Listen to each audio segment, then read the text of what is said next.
Hey guys, what's up? Welcome back to another episode of What They Don't Tell You. I'm your host Jacob, along with the other host Aiden, and we're here to give you our perspective on news, facts, culture, and what we believe to be true about them.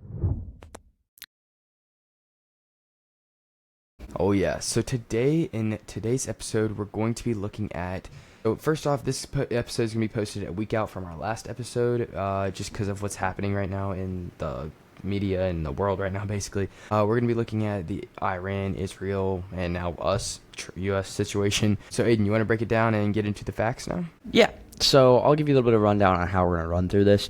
So we're looking at the Israel-Iran's initial conflict up until the U.S. bombing them. Then we're going to do a short cutoff detour type thing and move into talking about Trump derangement syndrome and the response to Trump by members of the Senate, just people in the world, just the general response. I think a lot of people have different views, even on the conservative side, so we're going to take a little bit of a dive into that. After that, we're going to continue in the timeline, talk about Iran's response, and then the ceasefire, and then not the ceasefire, because that didn't happen. Yep. So, I don't know. It was a whirlwind of events last night and this morning. So yeah, if you guys aren't familiar with everything, there's been a lot of bombings recently. Israel got bombed. Then we decided to bomb Iran because they were coming up. They were going to have nuclear bombs ready very, very soon. So yeah, Aiden, let's go ahead and look at the timeline. Okay. So first of all, to dive into it, Israel strikes Iran, and the U.S. promptly targets nuclear facilities. So the first strike from Israel was about 10 days or so ago, maybe 12 now, and Israel preemptively struck Iran because they believed that Iran was on the cusp of obtaining nuclear power. Whether that's true, we have no way to verify that precisely, which is part of the debate online, but I would say that we can probably take their word for it in this case. What I've heard in the media right now is that supposedly they were less than a week away from being ready to be able to be sent out. Now, I don't know how true that is, but that's just what I've heard. Difficult to say because that's Netanyahu and Israel's government perspective. Technically, I'm assuming their intelligence is very good. Obviously, Netanyahu, with his statements, can't actually be sure because intelligence can be faulty. It's really hard to verify things very clearly. So let's just be grateful in a lot of ways, I think, and this is what I'm eventually going to get to in my perspective, is that we struck them, right? So let's be grateful for that. So moving on, we get Israel preemptively striking Iran. Obviously, in some ways, I would argue that this doesn't look good for Israel as one of the only democratic nations in that Middle Eastern area. I understand the reasoning, but oftentimes when you're constantly in between a rock and a hard place, but then you're just getting yourself further stuck in the in-between, doesn't necessarily help. So you're further isolating yourself from Iran in this case, when we need to build allies in the Middle East. Incredibly difficult to do. So to speed this up, U.S. strikes Iran, right? We decided, and Trump kind of shifted forward his game plan so that he could avoid Congress. Whether or not you believe that's right, he did. He was not notifying anybody. J.D. Vance even said later that he was not even aware of this, and I don't know how I feel about that, but we can talk about that in a second. Well, no, we can talk about it now since we're kind of there in the timeline. I mean, if I had to say anything about it, I would just say that it did make it much more covert. There were no leaks about this operation, which is very rare nowadays. So nothing got to any intelligence system, as far as we know, during this Operation Midnight Hammer, I believe, which, I mean, I'm sorry. They tell you that joining the military is the worst thing, but then they name their operations this. I want to be part of Operation Midnight Hammer. It just sounds cool. It does. Who's not the really that comes up with those names? I don't know. Probably some teenage kid. All right, that's my new job. Yeah, they're like, hey, dude, listen. We have this whole plan put together. We just need a name. Whatever you got. Need a name. Midnight Hammer. $20 million. Like, yeah, because that's got to be where all of our money's going. Yep, exactly. Right? Yeah, $20 million. We need a 3-word name here. No. So anyway, that aside, I believe that because he didn't tell anyone, it made it much more covert. However, I understand the frustration of Congress when really the president and the executive branch shouldn't have total power over the military. That's not what the Founding Fathers actually intended. It branched into the executive branch having a lot of control over military, but really it was always intended to be Congress having those control over military because that's the actual representatives of the people and the people's wants as opposed to an executive or governing power like a king. So we wanted it to be more congressional. However, in this case, you can see the benefit if you are pro Trump's decision in this choice, right? I mean, we don't want Iran to achieve nuclear weapons. Now, like we were saying last episode, how we were talking about Trump is in a sketchy situation with a lot of people, including the conservative side, of being like he's kind of gone off the rails a little bit, right? I've seen this is kind of bringing an uprising of everybody saying, oh, we don't want a king, this is no king, whatever, you know what I mean?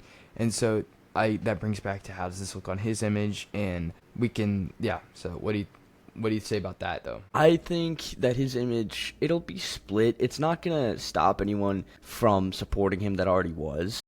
I don't think it should. And I think what I will say in this case that the liberal view, and I don't want to stereotype anyone that doesn't think this, but the liberal view often makes it so that this person did one thing I don't like, therefore their whole character must be exactly right. So, and that's an issue. So as on a conservative side of things, and again, I don't want to stereotype anyone. Anyone can have this view. There's crazy conservatives.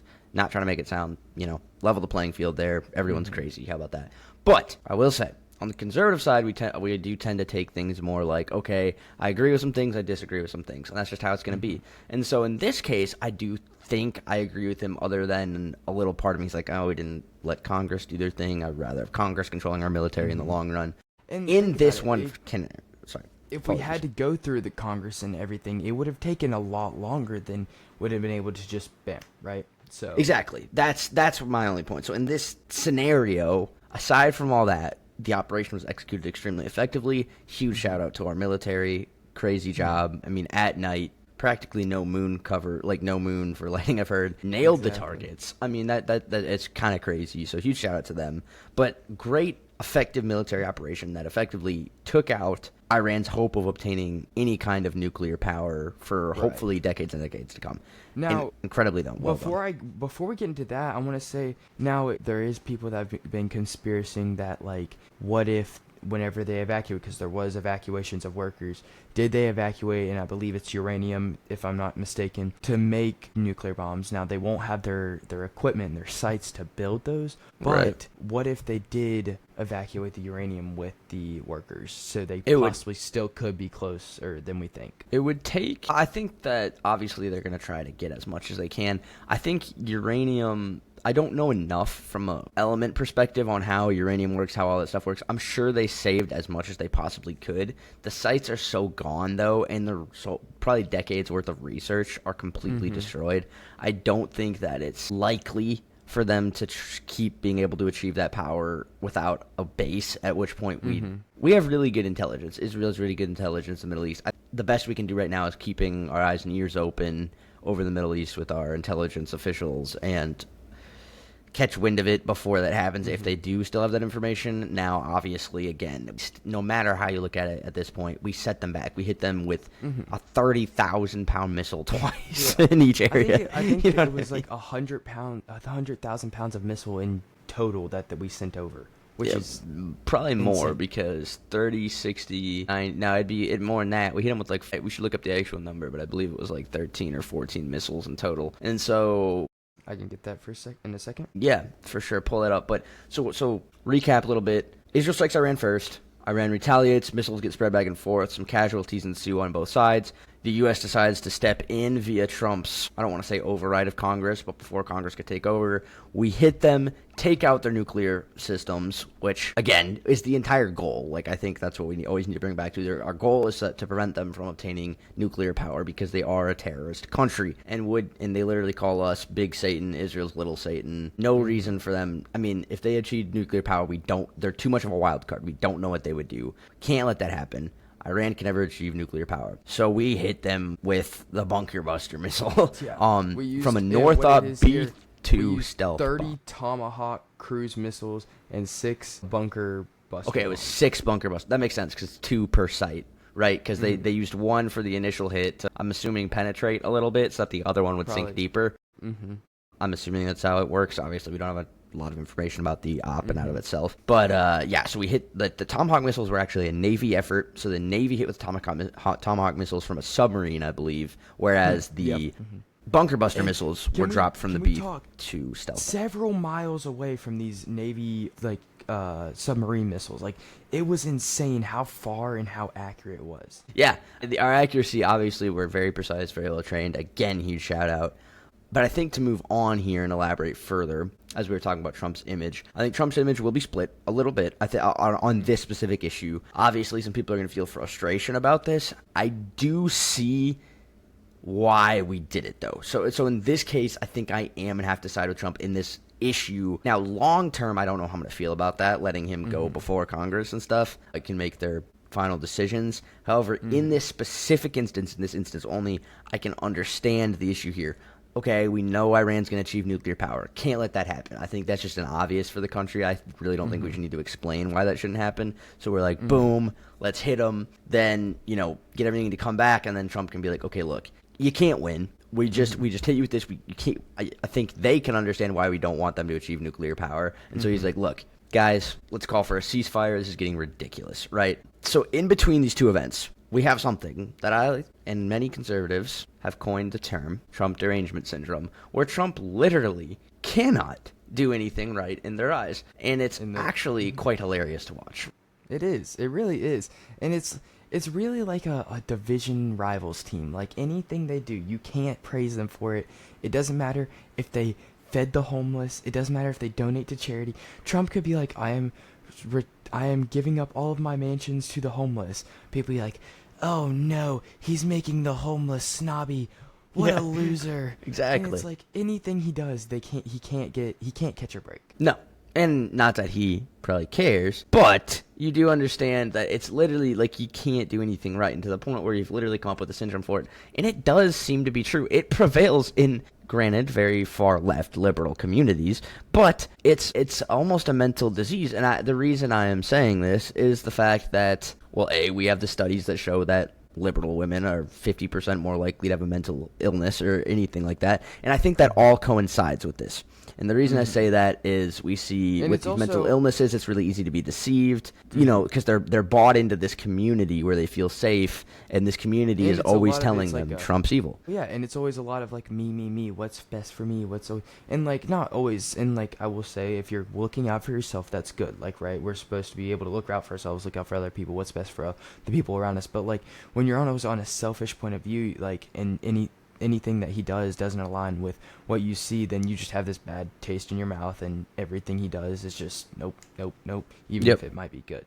Yeah, but I think, and I like you're saying, and I'll just elaborate further on my point and yours as well. But yeah, but I think it really does come from this root of, we have this mental illness. This mental illness is being celebrated, right? Like pride is celebrated, like all the gay, trans, all that stuff is celebrated. And so these people with, I would say, mental illnesses probably beforehand realize, I can be accepted into a community despite what I feel like are my downfalls, where, if it's a kid, they might be teased at school. They might, like, all these things. And this community is like, look, we'll take you in. We can make you feel safe. And so then they buy into that community. And then when they buy into that community's always telling them, look, Trump is evil. Like, they have, leaders and stuff that are like, Trump is evil, like, and they just lie to him, and then they just believe this lie and never actually think for themselves, which is, again, why we started this podcast. We want people to think critically. So we're here to bring you critical perspective. In bringing that critical perspective, post in the comments, what do you think about what Trump did? Do you think it was wrong? Do you see long-term negative effects, long-term positive effects? Any of those things, feel free to shout it out, but let's move on to something else. And that something else is just more to the story and more to the timeline. Trump negotiates a ceasefire, and that, unfortunately, proceeds to blow up in his face, just like the bombs Iran launched. So I'll give you a little bit rundown right here.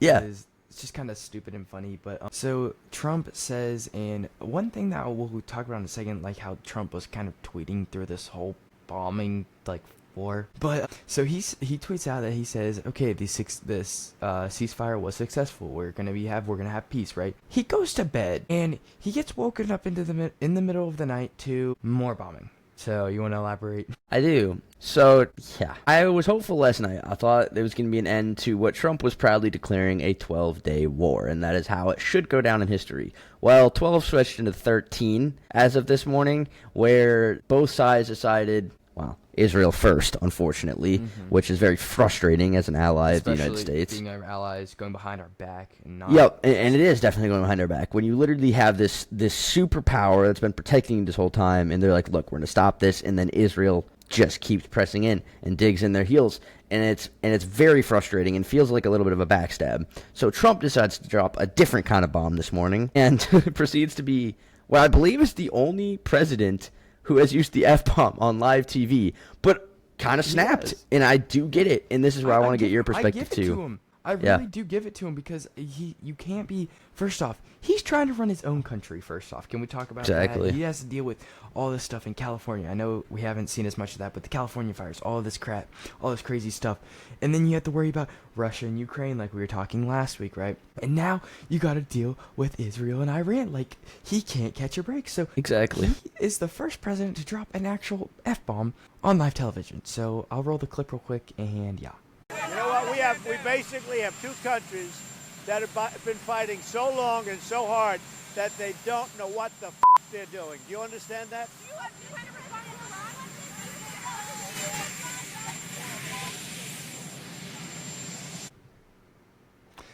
Yeah, I don't know about that. That was kind of crazy. It was. I mean, rightfully angry. And it, like you said, it's like Trump's like the like, I don't even know what to say it, but it's like, oh, I'm trying to take care of my own household, and all of a sudden the neighbor kid comes over and starts puking. My own kid decides to join in the puking because that's like Israel. You know what I mean? Like, it feels like a stab in the back at that point. You know what I mean? And it's just like Israel again. Why? You know what I mean? Like, they try to draw us into this war, and I don't like it. I think it literally is partially to draw us in more and more, and I hope Trump just doesn't have it. Now, I just won't have it because it's ridiculous. Israel is trying to push us in, and they're bombing, and I'm like, I would understand if Iran broke the ceasefire, okay. You know what I mean? Like, all right, back up again. You know what I mean? Now, back them up, but whenever you're going behind our back... Why when we're trying to have peace? Like, we don't need to. They don't need to attack them anymore. There's no nuclear power.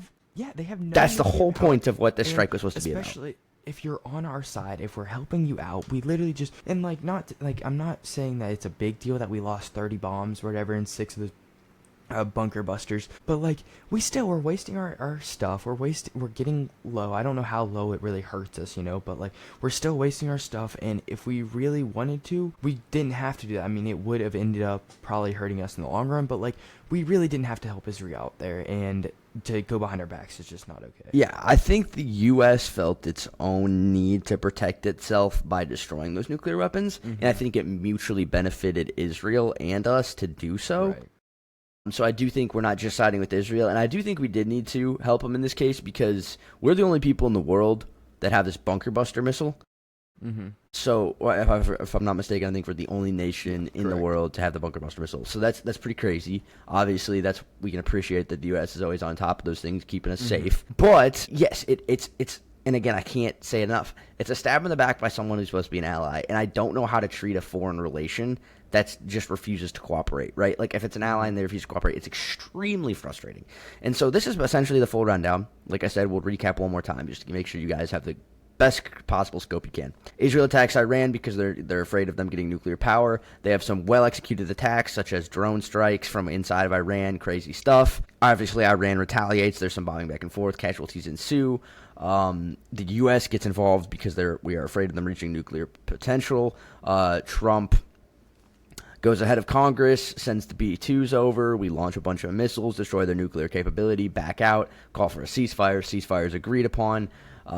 Before that, obviously, Iran attacked us a few times. Again, I almost view that as irrelevant because it did, like, nothing. It was to save face as a regime. But basically, Trump's like, ceasefire. Sorry. Yeah. Say what you want. I was just going to say, with our tracker missiles, we took those out of the air before they even have a chance to... it didn't do anything. We can be grateful for that. Firework. Yeah, that's what it looks like. It's so weird. But... yeah, so then Trump calls it a ceasefire, and the ceasefire blows up in his face. He drops a different kind of bomb, and it's just crazy. Now, yes, like I said, I don't know how we treat that foreign relation anymore. That's going to be very strained for a while there because I hope Trump does not further get involved. If he further gets involved, I will be kind of pissed. If I'm being fully honest, and I'll hear your thoughts on it, but I'll be pissed if he tries to get us further involved in this war for no point. First off, I will agree with you. I will not be happy if he tries to get us involved. We're sending our sons and our daughters in. My cousin just went to the military. We talked about that. Like, he's going to be the first to go if we try and get involved in this. If we actually do send troops over, like, I would not feel comfortable with Trump sending our people out just for really no good. Like, just leave it alone. You know what I mean? I don't think that will happen because boots on the ground is a whole other kind of game. I don't think Trump will put boots on the ground. I would consider more air support, more stuff like that, or even just a support of Israel. I really just want to be like, dude, no. Like, the whole point of this war was, we're going to strike the nuclear facilities. We can't let you have nuclear weapons. So why is Israel continuing to draw it out? And I think that's a question that should be asked, actually, of Israel, is why are you drawing this war out when our one goal was to hit Iran's nuclear weapons? Like, why are you perpetuating the issue? Why are they doing that? And I don't know. Is there something we don't know, right? I Yeah, don't know that's if the there X could be, factor, because right? I feel like we're pretty on top of things, right? But who knows? Right. There might be something Israel knows that we don't, and Yeah. maybe. And I don't know why they wouldn't at least tell us. Maybe it would hurt them somehow, but just, is there something we don't know that Israel knows and they're trying to, I mean, I'm not saying that's not a possibility. Obviously, the only people that would really know that, I would hope, are like our government and military. Because I do, that's the fine line in the U.S. is like, how much do you let your people know versus like how much you do? Because obviously we're supposed to have a transparent government, but at the same time we need our military to be top secret, right? And so I do see the issue there. I hope that there is more to the issue than just a blatant attack to, again, just reset the cycle of violence in the Middle East, because I don't think it's possible, even from a biblical view, to fully settle all the wars in the Middle East. I think there's always going to be some kind of conflict because of religious issues with Muslims and Christians, especially, as this really is what this always amounts to, or Muslims and Israelis. Eventually lead to the end times, and like it's never going to end until, I'm sure, really eventually Christ comes back. But right. So there's always going to be an issue there. That's not what I'm worried about. What I am worried about is why pointlessly do it then. You know what I mean? Okay, if you're pressed on the back of your heels and you're in between that rock and a hard place, why would you again get yourself further stuck? Why would you be like, okay, I'm already pinned down half the time, right? Why would I try to? It's like, why would you try to get yourself further stuck? Why would you wade further into the swamp? You know what I mean? Like okay, back off and leave it alone. They're done. They're out of the equation for a while. You don't have to worry about that. Worry about yourself. The only reason I could see them doing this is they're like, okay, they're already being pushed back, right? Like, we have the advantage at this point. And that is, I can understand that, but it still just doesn't feel right to not at least inform the U.S. Because, again, we've stuck by you. We're the only reason, but really, to be honest with you, the only reason you exist as a flipping country. You know what I mean? You have the world's biggest superpower at your back. And just, I would think that you, as Israel, you'd want to be transparent. You'd want to be able to just tell them, and you wouldn't want to ruin this relationship because, again, if we go, you go. Yeah, essentially, right? And I do think that Netanyahu draws us in. He tries to draw us further into the war by doing these things because he's just like, well, the U.S. will always back us up, right? And I want to see the point where we draw the line in the sand. They're like, no, we're not going to back you up this time. It's like, Netanyahu is like the little brother, and he's like, I got in trouble again, Trump, come save me. You know what I mean? Exactly, like, yeah. So. Yeah, I think I don't usually have anything against them, but in this case, it's like, okay, you went behind our backs when we called for ceasefire. If they hadn't called for a ceasefire and it was going back and forth, I'd be like, okay, whatever. But we got you to agree. You agreed to this, and then you kept going. And so I know we've talked about this for a while, so we can move on. But very interesting. Keep that in mind, guys. Make your own opinions. Read the facts for yourselves. The next thing I want to bring up, though, is a little bit of almost a side note in a way.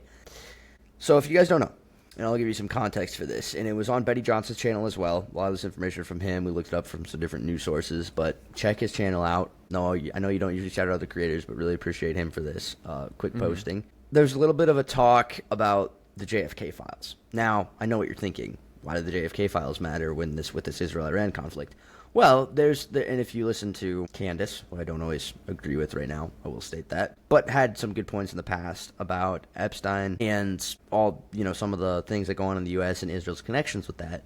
Take what you will from that. I'm not condoning that kind of thinking necessarily. There's not enough evidence for it anyway. But in this case, JFK was assassinated. There's always been a little bit of mystery behind that. We don't know why it happened. A lot of people think it was our own government, but some people think that the Israelis worked with us to do that. And so there's a little bit of a, I don't want to say threat to Trump. It's not from anyone in particular in Israel, but in the U.S. itself. It's a rumor. I don't know how to fully describe this. It's nothing concrete, But some people think Trump would get taken out like JFK if we refused to help Israel in their war because Israel was the initial instigator of killing JFK anyway. Now, I know that sounds far-fetched. It's completely a theory. It's like it's nothing more than a, blow once and the house of cards comes toppling down theory. All right, so take it with the grain of salt here. But I just want to be mindful of it, I guess, because it is very interesting. If it does, like I'm not saying like you said, this is not concrete. This is nowhere close to concrete. This is like the water before you pour it into this mix of concrete. Right? Yeah, exactly. Yeah. But we just want to be, in case this does happen, we want to be mindful because, trust me, we've already seen Trump be almost assassinated twice now. Yeah, we're not taking any chances, right? And it's funny, I've seen so many videos now because Benny's been updating on, Benny Johnson has been doing updates on Thomas Matthew Crooks. We've been finding out more and more about him. And everybody just says, like, you'll know whenever he was assassinated. And a lot of weird things because I don't really want to get into Thomas Matthew Crooks right now, but just a lot of weird things. He just kind of went off the rails. He wasn't really, you know what I mean? But we just want to be mindful because we don't know, again, JFK got assassinated, right? And because of his views on Israel. Now, what happens if Trump does, if he gets assassinated now, we've got something, and we already had that in the back of our mind, right? Right, exactly. And like you're saying with Crooks, and in this case, JFK, the tie-in with those two does always come back to a government of some kind. And we know the Israeli government is very tied into our own in a lot of ways. And so it is interesting to think about. And I know some people would call that, that's not a very Christian mindset. Well, the one thing I do agree with Candace on is that we're not always supporting the current Israeli, government, right? Like, it's like, yes, I support the people. I support that they're God's chosen people and will still be rescued by him, but that doesn't mean there aren't still some corrupt individuals, So you just never know what can happen. Keep an eye out. Think about it. Other than that, to kind of round us off. Yeah.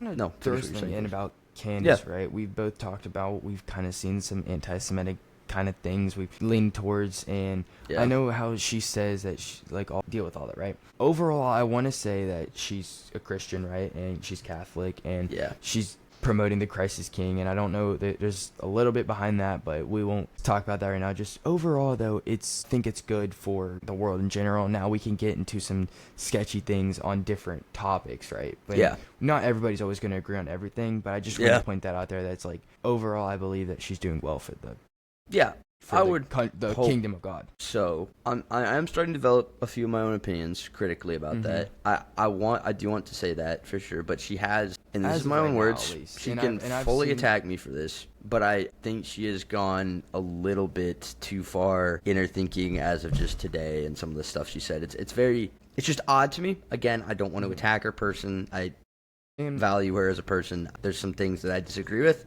Form your own opinions, and I'll just leave it at that. I agree with that. I've actually seen, since she came out from maternity leave, some of her, speaking, she's been using a little more vile language, I guess, and just more, it seems shifted, points of views have shifted a little bit, and that could just be me, but... I would tend to agree. There's just some weird... Again, I don't want to say too much. I'm not trying to attack her. It's just some things I definitely think is just a little bit, pretty far out there. How's that? It's pretty far out there. So again, moving on from that. You've got the full rundown on Israel, got a little bit of a rundown on conspiracy. How you guys feel? Yeah. I mean, honestly, we've dropped our bunker buster of our own just in the news media. Drop it down in the comments. Let us know. Yeah. And then we'll get on to our next topic. Yep. So before we kind of round out the podcast, to give you guys a little bit of words of advice with life, but also just with our governments and stuff, and be praying for Trump to make the right decision, because as Proverbs kind of tell us, a wise word can turn away anger, but a harsh response is only going to incite it further. And I know that's not the full wording of it. And the reason I'm telling you this is because before 1979, isn't really that long ago, guys, Iran was our ally.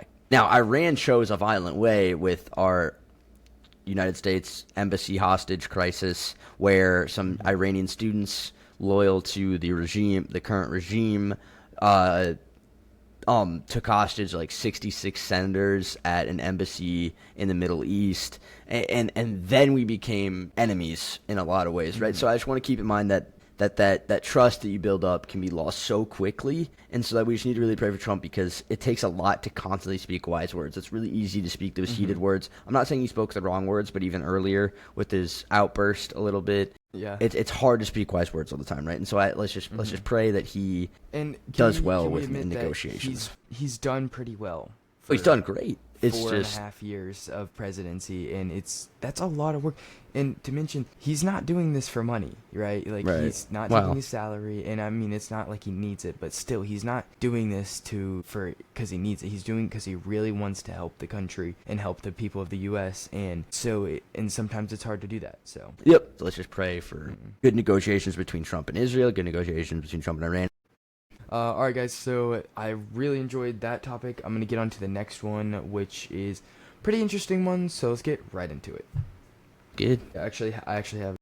All right, guys, so the second topic, basically, and our last topic. So on June 22nd was an interesting little phenomenon, and it's not... I sound a little excited, I don't know why, but it's not a good thing. So in Michigan, there was a... It was freaking awesome, and you're not going to convince me otherwise. So a little bit of an interesting thing happened, and this was in Michigan on June 22nd, a Michigan church shooting. Well, so almost shooting. shooting. The rundown. Almost shooting. So I'm going to give you guys the whole rundown, and then I'll let Aiden take his perspective on this. So on June 22nd, 2025, law enforcement responded to an active shooting situation at CrossPointe Community Church in Wayne, Michigan. The incident began around 11:15 a.m. local time when the shooter, a 31-year-old male, allegedly drove into a church parking lot and opened fire. A security guard at the church intervened and shot the suspect, who was pronounced dead at the scene. So injuries in this incident. One individual was reported to have been shot in the leg during this incident. Fortunately, none of the approximate 150 congregants attended a special vacation Bible school were not injured in this incident. Okay, there we go. And then hang on. So the law enforcement action in this case, the Wayne Police Department and the FBI are actively investigating the incident. Authorities have urged the public to avoid the area as they continue their investigation. So Aiden, I ran down the whole situation there. What are your thoughts on this pretty scary situation? Didn't the shooter get hit by a Ford F1? Yes, he got taken down by a full-on truck by one of the people in the parking lot. I'm sorry, I shouldn't laugh no matter what, but you can't tell me... Okay, if you're going in to shoot kids and stuff, like, obviously this dude's messed up, so I don't really care that he got hit with the truck, assuming he's, like, alive. So let's just say, do you know, it takes a lot to think that quickly and just be like, I mean, he used the resources available to him and figured out how to neutralize the threat in the moment, right? So I'm just... I think it's freaking awesome. I mean, this is gold. Oh, yeah. For in this scenario, like, great thinking. Again, neutralize the threat effectively without probably killing him, I'm assuming. Well, I think the security officers did kill him. Yeah. But, again, I'm not going to feel too bad. I don't want to come across as, like, callous, but this guy was going in to shoot children at a vacation Bible school, so I'm also not going to feel too bad. And this brings up the question, like, and I think this more we can probably get into this in a different episode, but more brings the question of, like, and also, like, kind of think of the death penalty.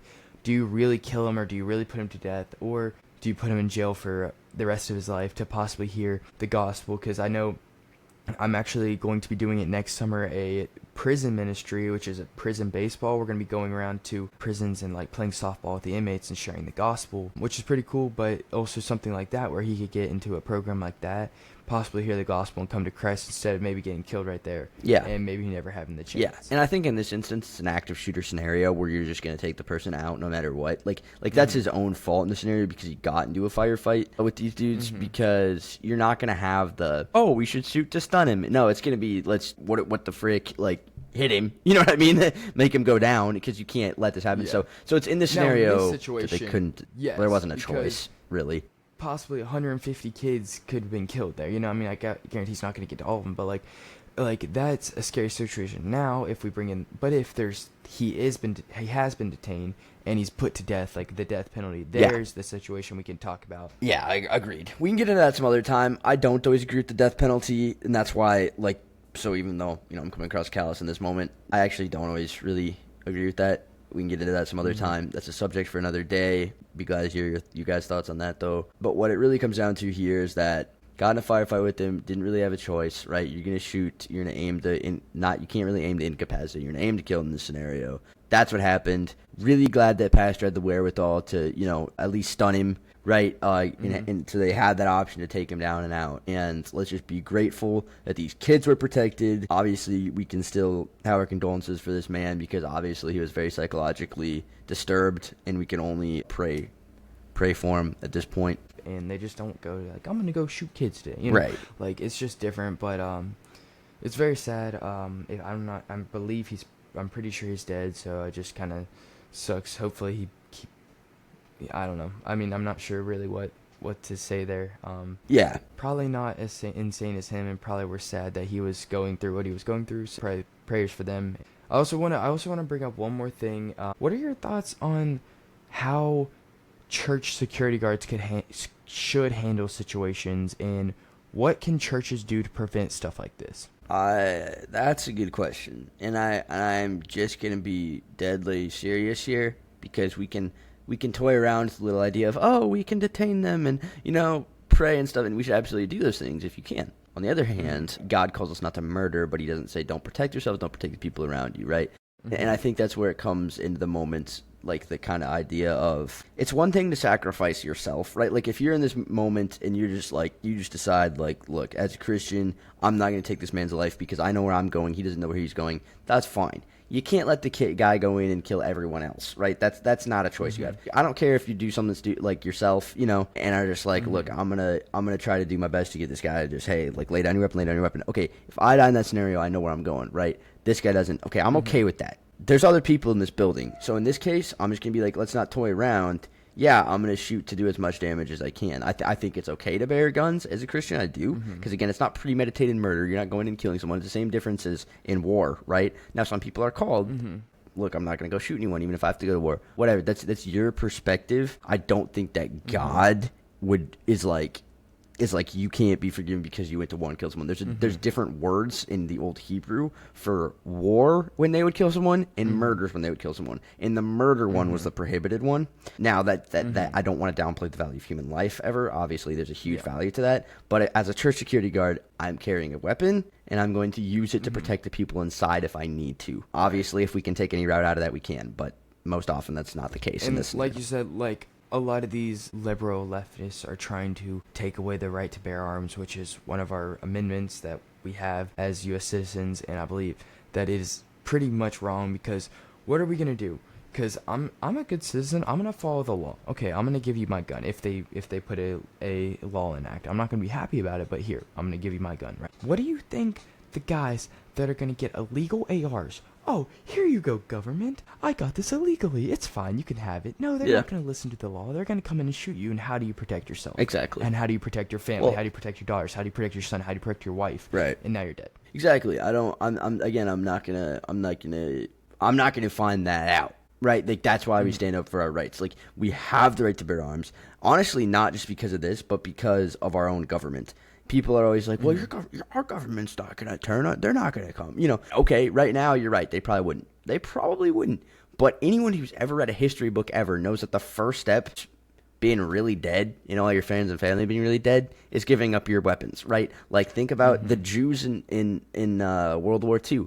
Guess what? The first thing that happened, they were disarmed. It wasn't, we round them into concentration camps and then disarm them. No, they're disarmed. Now what are they going to do? They all got rounded up, right? Like, it's easy. Like, okay, maybe they can hide, but they can't do anything to defend themselves. Imagine if every single Jew had a gun in their house. Well, now you got, you got Nazis barging in, and then 10 of them are dead before, it's just, exactly. It's not even the use of the weapon, but the threat of the use of the weapon, right? You're coming to break into my house. Which sounds better? I don't have a gun, or I do, right? If I do have a gun, you're coming in, and there's a chance you're not going to leave. Exactly. So just that thought in out of itself means I don't even have to use my weapon. It just means that you're not going to come in. Same reasoning with the government. Government's like, okay, we can round up who we don't like, who's disagreeing with us, or wait, we didn't disarm them, right? Now so I know that's the main purpose. It's to be able to protect yourself from your government, and then secondarily to protect your family. Like you said, illegal weapons. There's a lot of illegal weapons in every single country. Nothing you can do about it. Black market weapons constantly. So all the people that would go and shoot these kids anyway are going to find another way to do it. All right?